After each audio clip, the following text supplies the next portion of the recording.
இமாம் அலி ஏவுகணை தளம். இது லோரெஸ்தான் மாகாணத்துல இருக்கு. ஈரான்லயே அதிக ஏவுகணை ஏவுகுழிகளை கொண்ட ஒரு மிகப்பெரிய மையம் இதுதான். அதாவது மிசைல் சைலோஸ் அப்படின்னு சொல்லுவாங்க.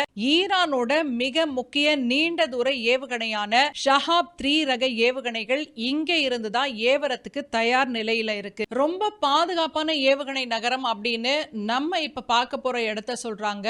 இந்த மிசைல் சிட்டிக்கு பேரு எஸ். இது பாத்தீங்கன்னா ஷிர்கு அப்படின்னு சொல்லிட்டு ஒரு கிரனைட் இருக்குதான். அந்த கிரனைட் மலைகளுக்கு அடியில 500 மீட்டர் ஆழத்துல இந்த மிசைல் சிட்டியை வச்சிருக்காங்க. அடுத்து நம்ம பார்க்க போறது கெர்மான்ஷா வளாகம். இது மேற்கு ஈரான்ல இருக்கு.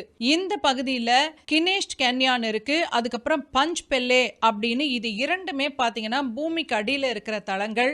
இங்க இருந்துதான் இஸ்ரேல் அப்புறம் வளைகுடா நாடுகள்ல இருக்கிற அமெரிக்க தளங்களை குறி வச்சு ஏவுகணைகளை வீசுறதா சொல்றாங்க. அடுத்தது டப்ரிஸ் பேஸ். இது வடமேற்கு ஈரான்ல இருக்கு.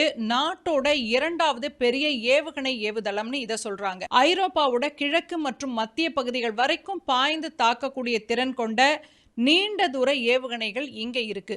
இதுவரைக்கும் நம்ம பார்த்த இந்த மிசைல் சிட்டிஸ் எல்லாமே ஈரானுக்கு உள்ள இருக்கக்கூடியது. இந்த ஹார்மூஸ் நீர்ச்சந்தி நம்ம சொல்றோம் இல்லையா, அது ரொம்ப பாதுகாப்பா இருக்கணும், அதுக்கு பக்கத்துலயும் ஒரு ஏவுகணை நகரம் இருக்கணும் அப்படின்றதுனாலயும் கெம்ஸ் அப்படின்ற அந்த கடற்கரை பகுதிக்கு பக்கத்திலேயே ஒரு ஏவுகணை நகரத்தை வச்சிருக்கிறாங்க. ஹார்மூஸ் நீர்ச்சந்தி பகுதியில ஏதாவது போர் ஏற்பட வாய்ப்பு இருந்தா அங்க இருந்துதான் ஏவுகணைகள் வீசப்படும். அப்ப பாத்தீங்கன்னா ஈரானை நெருங்கக்கூடிய கப்பல்கள் மீது அங்கிருந்து ஏவுகணைகளை வீசுவது ஈரானுக்கு ரொம்பவே எளிதா இருக்கும்.